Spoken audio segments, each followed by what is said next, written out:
రెండున యువ వికాసం మంజూరు పత్రాలు. బ్యాంకర్లు సహకారం అందించాలి. దేశం చూపు తెలంగాణ వైపు.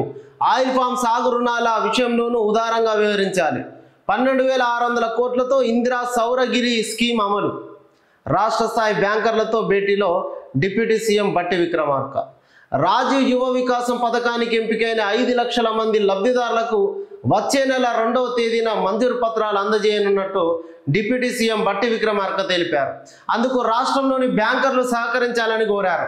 గురువారం రాష్ట్ర స్థాయి బ్యాంకర్లతో నిర్వహించిన సమావేశంలో మాట్లాడిన ఆయన యువ వికాసం స్కీమ్ కోసం ప్రభుత్వం 9,000 కోట్లు ఖర్చు చేసేందుకు సిద్ధంగా ఉన్నదని తెలిపారు.